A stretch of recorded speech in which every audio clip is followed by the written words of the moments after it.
Shalom rekan-rekan B-Generation yang dikasihi oleh Tuhan. Senang sekali kita kembali boleh beribadah di dalam kasih dan anugerah Tuhan yang sempurna. Nah, di awal bulan Februari ini, teman-teman, kita mau sama-sama belajar satu tema yang cukup menarik karena tema ini menjadi intisari dari kehidupan kekristenan kita. Apalagi biasanya di bulan Februari kita memperingati ada perayaan Valentine Days, di mana kita bisa menunjukkan perhatian dan kasih sayang kepada orang-orang sekeliling kita. Khususnya kalian yang masih remaja, yang masih pemuda, bisa menunjukkan perhatian kalian, kasih sayang kalian kepada lawan jenis kalian, bahwa kalian punya perhatian khusus untuk mereka. Selain itu, di tahun ini kebetulan kita juga buat saudara-saudara kita yang merayakan Imlek. Imlek itu dilaksanakan di bulan Februari ini. Jadi kita pun bisa menunjukkan kasih sayang, penghormatan kita kepada orang tua, kepada orang-orang yang lebih dituakan. Nah, karena itu bulan Februari ini akan diawali dengan satu tema, Allah adalah kasih. Itu yang mendasari kenapa kehidupan kita orang percaya harusnya senantiasa diwarnai oleh kasih itu sendiri. Sebelumnya saya mengajak kita sama-sama tundukkan kepala, kita berdoa terlebih dahulu ya rekan-rekan. Tuhan, terima kasih untuk setiap kami. Kalau kami masih diberi kesempatan untuk datang beribadah kepada Tuhan, meskipun ibadah kami lakukan secara online, tetapi kami percaya kuasa Tuhan sanggup menjangkau setiap pribadi kami, menyentuh hati kami dengan kasih-Mu Tuhan. Setiap pujian yang sudah kami naikkan kepadamu, biarlah itu menjadi satu korban yang menyenangkan hati Tuhan. Dan saatnya tiba ketika kami mau mendengarkan firman-Mu, kiranya firman-Mu menguatkan kami, mengajar kami, mendidik kami, dan memberikan kami pengertian, tuntunan bagaimana kami sebagai anak-anak pemuda remaja di tempat ini hidup di dalam jalan-jalan kebenaran-Mu. Terima kasih Tuhan, pakai hamba-Mu menjadi alat kemuliaan-Mu, menyatakan isi hati-Mu. Demi nama Tuhan Yesus Kristus kami berdoa, kami mau terima firman-Mu. Haleluya, mari yang percaya sama-sama katakan amin. Nah teman-teman, seperti yang tadi saya sampaikan di pengantar awal, di tahun ini khususnya bulan Februari ini kita mau belajar tentang satu tema, yaitu Allah adalah kasih. Ini seharusnya kita pahami dan menjadi motivasi kita untuk kita sebagai orang percaya bisa memiliki karakter seperti yang ditunjukkan oleh pribadi Allah itu. Mari saya mengajak teman-teman melihat satu bagian firman Tuhan yang menjadi dasar perenungan kita di dalam suratan 1 Yohanes pasal 4 ayat 7 dan 8. 1 Yohanes 4 ayat 7 dan 8. Kalau sudah ketemu saya akan bacakan untuk kita sekalian ya teman-teman. Judul perikopnya Allah adalah kasih.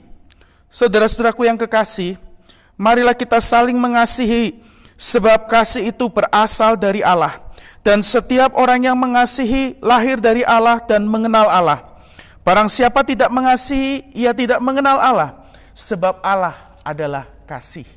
Nah teman-teman, ayat ini dituliskan oleh seorang rasul murid Yesus yang cukup terkenal dan kita semua sama-sama mengenal, yang sering disebut sebagai murid yang dikasihi oleh Yesus, yaitu Rasul Yohanes. Di dalam suratnya yang pertama ini, surat 1 Yohanes, Yohanes mencatat kepada semua orang percaya, termasuk saudara dan saya. Dikatakan demikian, saudara-saudaraku yang kekasih, marilah kita saling mengasihi. Ada nasihat untuk kita saling mengasihi. Artinya kasih yang sudah kita alami, itu harus bisa diekspresikan di dalam kehidupan kita sehari-hari. Satu dengan yang lain kita harus saling mengasihi. Bukan hanya kita menerima kasih, kita mendapatkan kasih dari Allah, dari orang-orang sekeliling kita, tetapi kita juga bisa mengekspresikan kasih itu, menunjukkan kasih, memberikan kasih itu kepada saudara-saudara yang lain, kepada teman-teman kita, kepada orang-orang di luar sana. Supaya apa? Supaya kasih Allah itu juga dialami oleh mereka. Mereka merasakan, oh iya ya, orang Kristen, orang percaya itu yang katanya Allah adalah kasih, mereka bisa menunjukkan Allah adalah kasih lewat kehidupan mereka. Nah, ada dua hal yang mendasari kenapa nasihat ini muncul kepada kita orang-orang percaya? Ada dua hal yang melandasi mengapa kita harus hidup saling mengasihi. Yang pertama dikatakan sebab kasih itu berasal dari Allah. Nah, saudara, kenapa kita harus mengasihi? Karena kasih itu sumbernya dari Allah sendiri. Allah adalah kasih. Kalau Dia memperkenalkan dirinya Allah adalah kasih, berarti identitas Allah adalah kasih. Dan ketika kita mengaku kita percaya Yesus, kita terima Yesus sebagai Tuhan dan Juru Selamat kita, dan kita mengundang Dia ada di dalam hati kita. Kalau Allah adalah kasih dan kita undang Dia di dalam hidup kita, berarti harusnya kasih itu memenuhi kita. Pribadi Allah, pribadi kasih itu ada di dalam kita, harusnya itu yang menguasai kehidupan kita, itu yang bisa terpancar keluar dari kehidupan kita. Ya teman-teman, sama seperti contoh, kita bisa menjelaskan, mendeskripsikan pribadi seseorang ketika kita kenal dia, bukan? Kalau kita mengaku kita mengenal Allah, kita percaya Allah, lalu bagaimana kita mendeskripsikan Allah itu seperti apa? Kalau misalnya saudara bilang, saya kenal sama Pak Faren misalnya, atau sama Pak Yusak, kalian bisa menjelaskan Pak Faren rumahnya di TKI, Pak Yusak rumahnya di Kopo Kencana, anaknya berapa, istrinya siapa, terus sifatnya seperti apa, terus punya kebiasaan-kebiasaan seperti apa. Kalian mungkin bisa menjelaskan tentang saya, tentang Kofaren atau teman-teman yang lain. Tetapi ketika kita ditanya, siapa Allah? Saya harap kalian bisa menunjukkan karakter Allah lewat kehidupan kita. Orang mungkin bisa menjelaskan, mendeskripsikan tentang Allah. Allahnya orang Kristen dikenal dengan istilah Tritunggal. Ada Allah Bapa, Allah Putra, Allah Roh Kudus. Ada yang bisa bilang Allah itu Maha Kuasa, Allah itu Maha Kasih, Allah itu Pemurah, dan lain sebagainya. Itu hanya sebatas kita tahu karena kita membaca Alkitab, karena kita membaca buku-buku teologi, atau kita pernah mendengarkan program pendalaman Alkitab, dan kita bisa menjabarkan hal itu dengan baik. Tetapi ada satu kualitas unggulan yang harus bisa ditunjukkan setiap orang percaya, dan itu tidak dimiliki oleh orang lain. Orang di luar Tuhan bisa menjelaskan atau mendeskripsikan tentang Allahnya orang Kristen, termasuk orang-orang yang membenci kekristenan. Mereka bisa menjabarkan pemahaman teologi tentang Allahnya orang Kristen hanya untuk bisa mencari kelemahan-kelemahan dari pemahaman kita. Dan mereka bahkan bisa mendebat kita. Kalau kita tidak kuat di dalam pemahaman itu, kita mudah goyah. Tetapi ada sesuatu yang membuat kita berbeda ketika kita mengenal Allah, bukan cuma sebatas apa yang bisa kita baca, apa yang bisa kita ketahui dari Alkitab, tetapi ketika sifat Allah itu melekat dalam hidup kita, karakter Allah itu tinggal di dalam kita. Ketika Alkitab menjelaskan Allah adalah kasih, karena itu harusnya setiap kita bisa mengasihi, karena kasih itu berasal dari Allah sendiri. Di ayat yang ke-16b juga ada penjelasan begini, Allah adalah kasih, dan barang siapa tetap di dalam kasih, ia tetap berada di dalam Allah, dan Allah di dalam dia. Itu yang tadi saya bilang, ketika kita mengundang Tuhan hadir di dalam kehidupan kita, dan kita tahu Allah adalah kasih, berarti kita mengundang Allah hadir di dalam kita, kita mengundang kasih itu memenuhi kita. Harusnya kita juga memancarkan kasih Allah di dalam kehidupan kita. Karena ketika kita memancarkan kasih Allah, berarti kita tinggal di dalam Dia. Kita melekat di dalam Kristus. Ya teman-teman, itu alasan pertama. Kenapa kita didorong untuk saling mengasihi? Sebab kasih berasal dari Allah. Dan yang berikutnya, di ayat 7 tadi dikatakan, dan setiap orang yang mengasihi lahir dari Allah dan mengenal Allah. Saudara, kalau kita bisa mengasihi, bisa mempraktekkan kasih itu satu dengan yang lain, itu membuktikan bahwa kita lahir dari Allah dan kita mengenal Allah.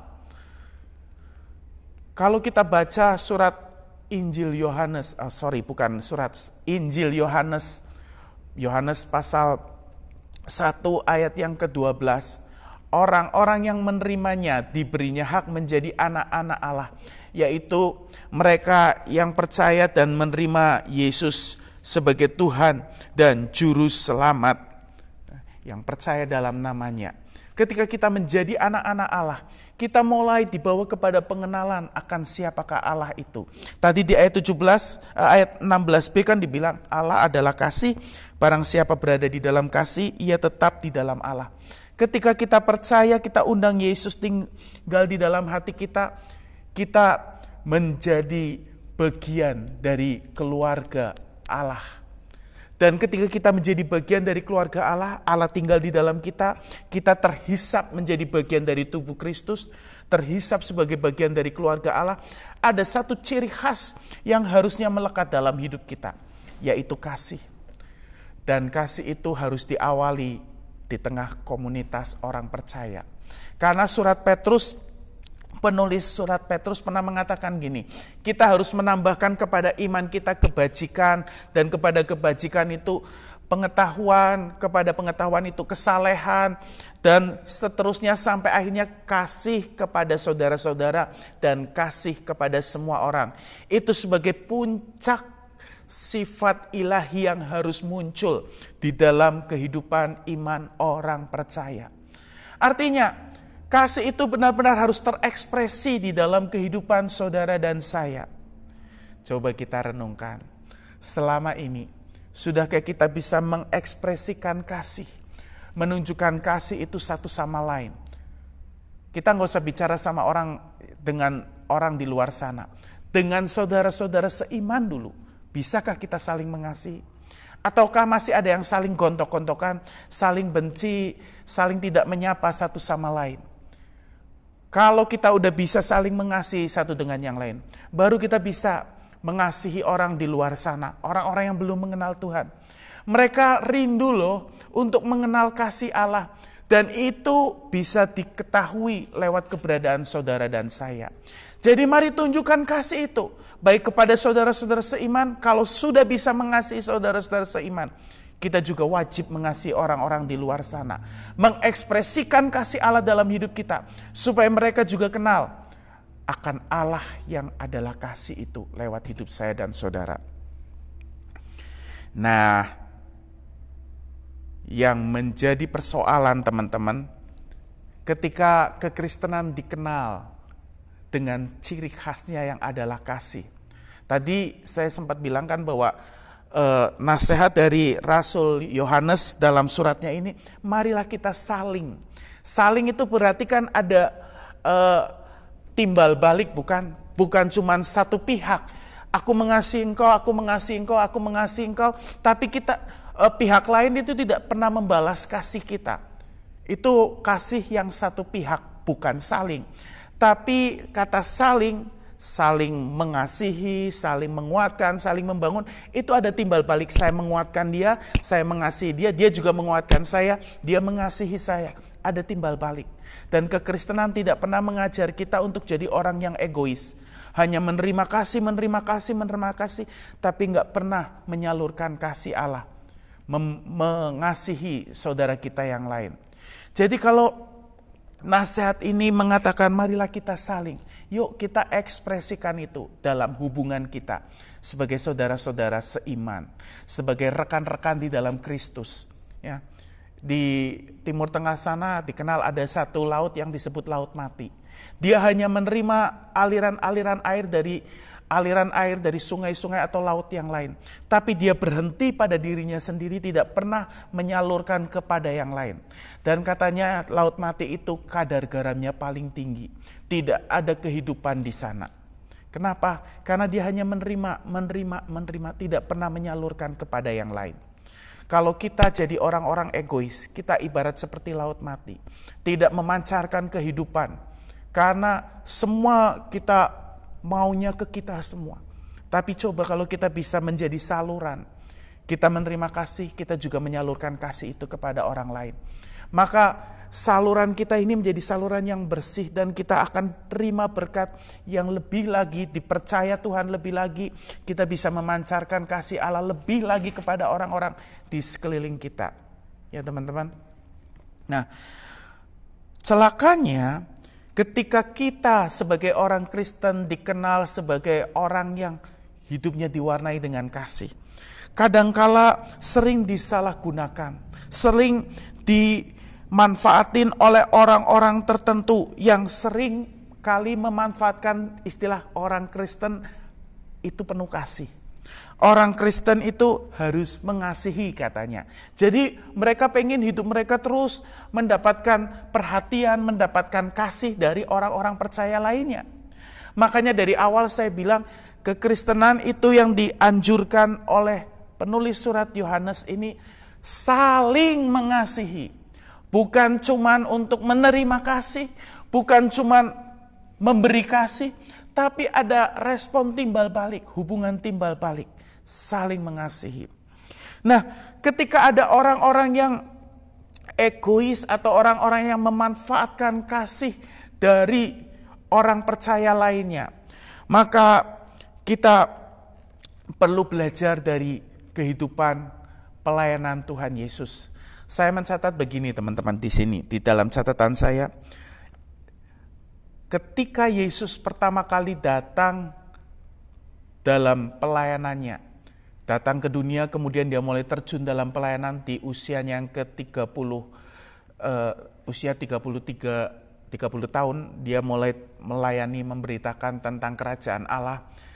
Di awal pelayanannya setelah melewati pencobaan di padang gurun, dia mulai mendapatkan murid-murid yang pertama.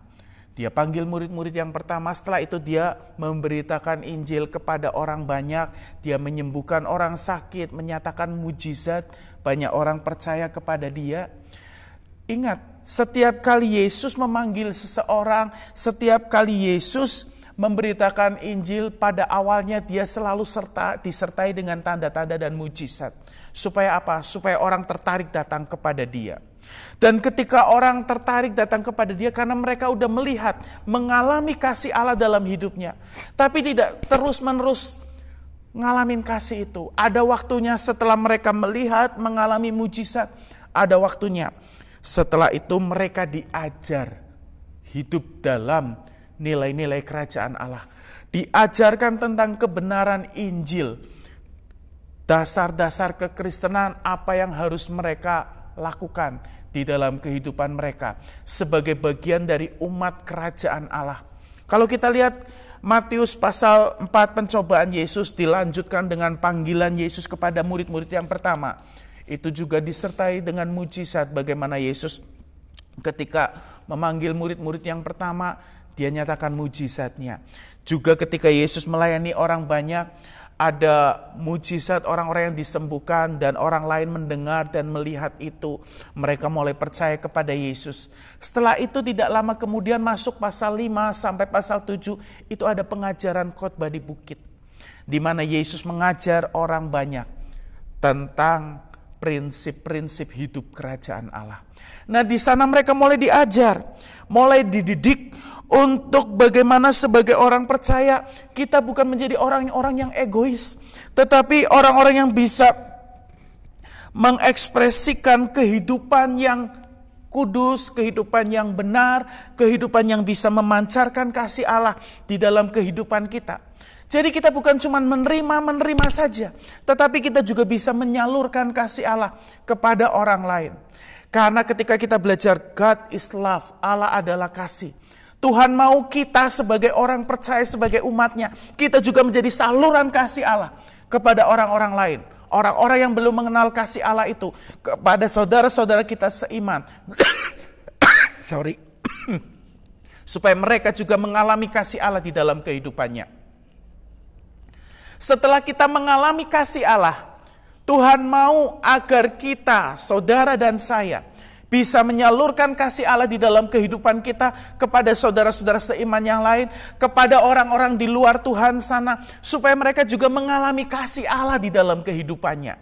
Dan itu akan membuat kasih Allah dikenal oleh orang-orang di muka bumi ini, di seluruh dunia. Sehingga mereka akan dibawa datang kepada Tuhan. Jadi hari ini saya ingin saudara membuka hati, membuka pikiran saudara, dan menerima satu pemahaman, satu kesadaran, saya sudah mengalami kasih Allah. Saya nggak boleh jadi orang egois dong. Saya harus menjadi saluran kasih Allah kepada orang-orang di luar sana. Pertama kali ketika mereka baru kenal kasih Allah, biarkan mereka nikmati kasih Allah dulu. Setelah itu, setelah orang dibawa mengenal kasih Allah, mengalami kasih Allah, orang itu perlu dididik, perlu diajar. Bagaimana dia juga harus hidup dalam kebenaran, di dalam kehendak Allah. Nilai-nilai kerajaan Allah harus dihidupi. Dan nanti dia juga harus menjadi saluran kasih Allah buat orang lain. Orang-orang di luar sana. Buat saudara-saudara seiman, kita harus saling mengasihi. Dan setelah kita bisa saling mengasihi, mari jadi saluran kasih Allah kepada orang-orang di luar sana. Kiranya Tuhan menolong saudara dan saya, supaya kita boleh menjadi orang-orang yang bisa mempraktekkan kasih Allah di dalam kehidupannya. Di dalam komunitas orang percaya, seperti nasihat penulis Yohanes ini, marilah kita saling mengasihi. Dan kalau kita sudah bisa saling mengasihi, mari kita ekspresikan, tunjukkan kasih itu kepada orang-orang di luar sana, supaya mereka pun boleh mengenal dan mengalami kasih Allah di dalam kehidupannya. Tuhan menolong kita sekalian. Mari kita tundukkan kepala, kita mau berdoa bersama. Tuhan, terima kasih. Hari ini kalau kami boleh belajar, Allah adalah kasih. Biarlah kami boleh mengekspresikan kasih Allah itu di dalam kehidupan kami. Sebagai komunitas orang percaya, komunitas umat Tuhan di tempat ini, kami boleh saling mengasihi satu dengan yang lain. Karena kami diingatkan bahwa Allah adalah kasih. Itu sebabnya ketika kami mengundang Engkau tinggal di dalam hidup kami, biar kasih-Mu memenuhi kami, melimpah di dalam hidup kami. Dan itu terpancar keluar lewat sikap, perbuatan, tindakan kami kepada orang-orang sekeliling kami, kepada saudara-saudara kami seiman, kepada orang-orang di luar sana, supaya mereka juga mengalami kasih Allah dalam hidupnya. Dan biarlah kami boleh terus mempraktekkan kasih di dalam kehidupan kami, karena itu membuktikan bahwa kami lahir dari Allah dan kami mengenal Allah. Tuhan, berkati anak-anak PRBK di tempat ini, rekan-rekan kami, B-Generation, biar kami boleh menjadi agen-agen kerajaan Allah yang memancarkan terang kasih-Mu di dalam kehidupan kami. Demi nama Tuhan Yesus Kristus kami berdoa dan bersyukur. Amin.